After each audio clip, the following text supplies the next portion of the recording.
brings us to the subject of comfort, because we can always talk about energy savings. The question is, how can we realize energy savings, reduce energy consumption without loss of comfort? I have to repeat these 4 elements of comfort that are generally recognized as being the elements that we need to look at, and then we can conclude that we have quite an influence on 2 or 3 of them with our products. Thermal comfort, make it warm enough in winter but not too hot in summer, and summer comfort is an increasingly serious problem, especially with the present building practices.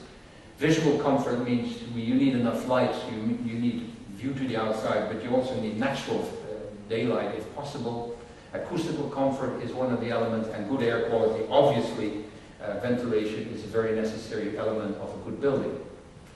And this is how it all reacts. The users, of course, will define what they need, and that is where the personal control and the personal override will play a big role.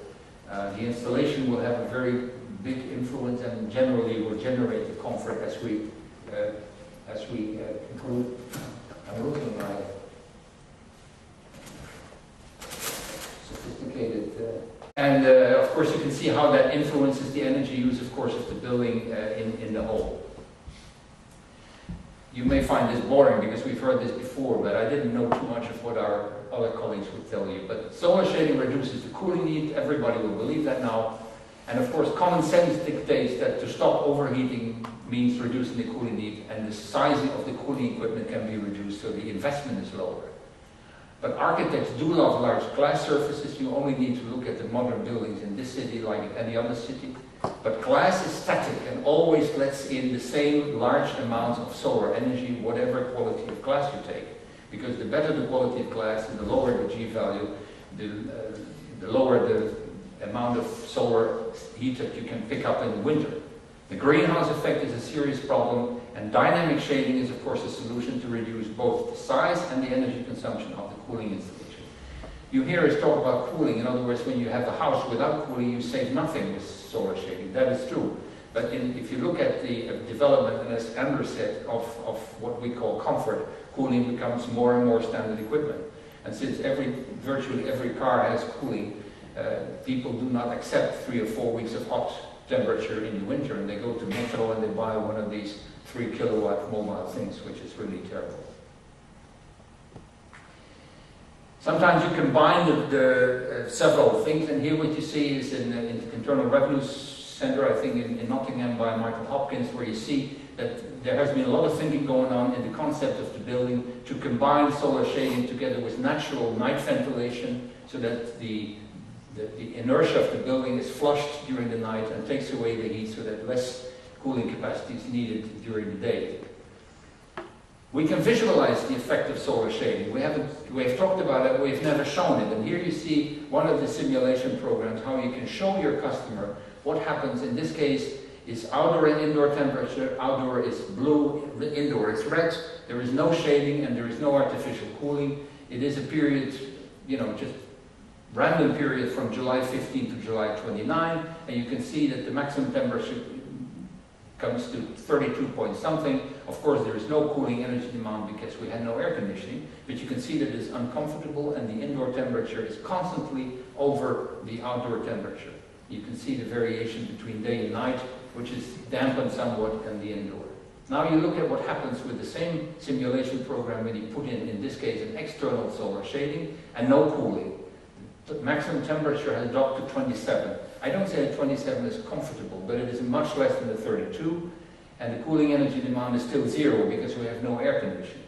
Alternatively, for the same case, and I haven't specified the orientation of the building or the location, but obviously that's important in the climate data.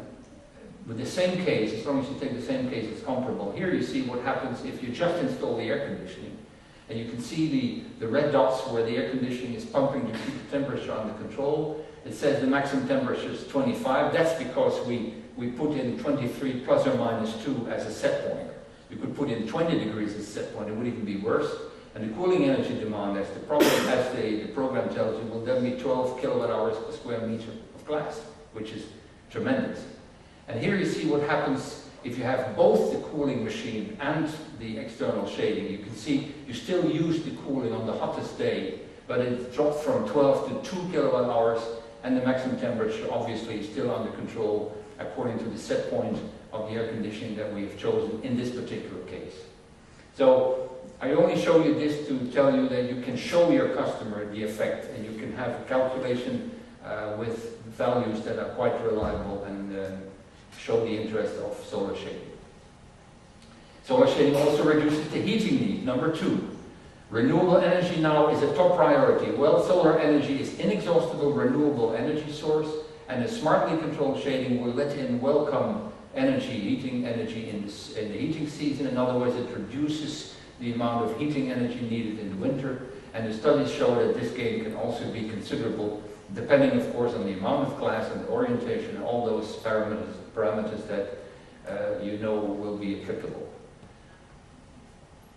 This is one of the summaries of a study that we did with SO, and which just shows for 4 climate areas: Brussels, Budapest, Rome, and Stockholm. They were taken because one is mild, continental, one is continental, hot, dry, one is Nordic and cool, and one is mild or moderate. And you can see that rounded off to 5 and 10, that we have the red. The red lines is the gain that we have on the heating in the winter. The blue lines is the gain that we have on the cooling in the summer. And it's always 5 to 25 to 30%, so it's considerable in figures, and therefore it should be recognized as such. You've seen this before, so I'm not going to elaborate on that, but it's in the same vein. Of course, these were the Helena Bülow tests in Lund that you have highlighted with the spectacular figures. You go here now from simulation calculations to measurements, right? These were measurements, right? Yeah, it was based on actual measurements. Yes, because often people say, you can be serious. How can you check your calculations? That's a different story, but sometimes universities will have test runs where they have comparative tests with and without. A third thing is solar shading reduces electric lighting. We've mentioned that before, we've touched on it, but natural daylight, of course, is very good for us, and it's free and it has no cost. Smart solar shading, and especially special new products that have been developed, allows selective entry of more natural daylight into the building, especially on the top of the windows. It should be combined with dimmable electric lighting, which is therefore a daylight-saving shading device. It works best when you also have presence detection. In other words, the light goes out when the people are leaving the room. You see that sometimes now. It's relatively common now, but it saves a tremendous amount of energy. And test shows gains of 40 to 60% on the electricity used for lighting. Now, 14% of the total electricity bill goes into lighting on average. So 60 or 50% of 14% is quite a big contribution. It should be recognized.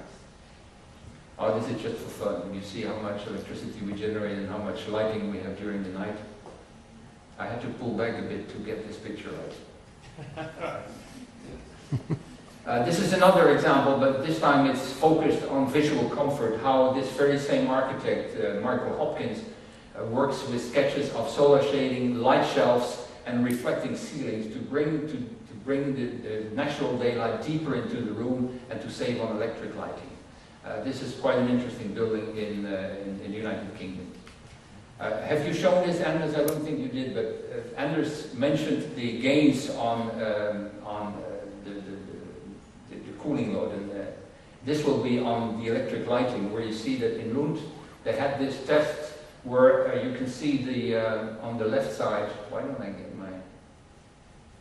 Yeah, on the left side you have this blind with daylight saving features. In other words, the slats at the top have a different orientation than the ones at the bottom.